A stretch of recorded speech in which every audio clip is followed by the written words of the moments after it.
Hello friends, मेरे ज्ञान दर्पण चैनल में आप लोग का स्वागत है। आज मैं एक मूर्तिकार की सच्ची कहानी लेकर आया हूँ। तो उम्मीद है कि यह कहानी आप लोग को ज़रूर पसंद आएगी। तो चलिए यह कहानी स्टार्ट करते हैं। एक समय की बात है, एक राज्य में एक प्रतापी राजा राज करता था। एक दिन उसके दरबार में एक विदेशी आगंतुक आए और उसने राजा को एक सुंदर पत्थर उपहार स्वरूप प्रदान किया।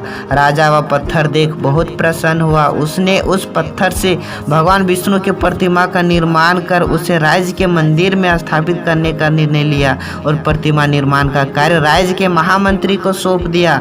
महामंत्री गांव के सर्वश्रेष्ठ मूर्तिकार के पास पहुंचा और उसे वह पत्थर देते हुए बोला कि महाराज, मंदिर में भगवान विष्णु की प्रतिमा स्थापित करना चाहते हैं। तुम 7 दिनों के अंदर इस पत्थर से भगवान विष्णु की प्रतिमा तैयार कर राजमहल पहुंचा देना।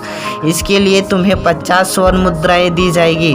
50 स्वर्ण मुद्राओं की बात सुनकर मूर्तिकार बहुत खुश हो गया और महामंत्री के जाने के उपरांत प्रतिमा का कार्य निर्माण प्रारंभ करने के उद्देश्य से अपने औजार निकालकर उसने एक हथौड़ा लिया और पत्थर तोड़ने के लिए उस पर हथौड़े से वार करने लगा, किंतु पत्थर लाखों बार वार करने के पश्चात वह टूटा नहीं।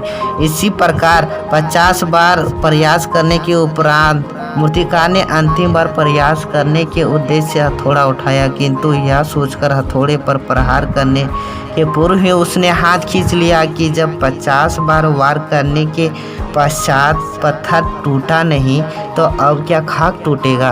वह पत्थर लेकर वापस महामंत्री के पास पहुंचा और उसे यह कहकर वापस कर दिया कि इस पत्थर को तोड़ना नामुमकिन है, इसलिए इससे भगवान विष्णु की प्रतिमा नहीं बन सकती। महामंत्री को राजा का आदेश पूरा करना चाहते थे, इसीलिए उसने भगवान विष्णु की प्रतिमा निर्मित का कार्य गांव के साधारण से मूर्तिकार को सौंप दिया।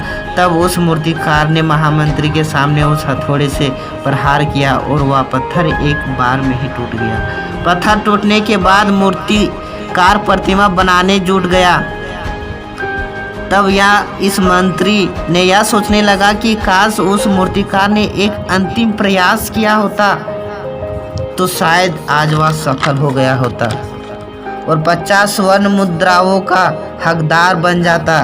तो मित्रों, हम भी अपने जीवन में ऐसी परिस्थितियों से होकर गुजरते हैं। कई बार किसी कार्य को करने के पूर्व, किसी समस्या के आने पर उसका निराकरण करने के पूर्व ही हमारा आत्मविश्वास डगमगा जाता है और हम प्रयास किए बिना ही हार मान जाते हैं। कई बार हम 1-2 बार प्रयास में सफलता ना मिलने पर आगे प्रयास करना छोड़ ही देते हैं। यदि जीवन में सफलता प्राप्त करना चाहते हो तो बार बार असफल होने पर भी तब तक प्रयास करना नहीं छोड़ना चाहिए जब तक सफलता नहीं मिल जाती। यदि जीवन में हमें सफलता प्राप्त करनी है तो मेरे इस चैनल को सब्सक्राइब करना है। Thank you for watching my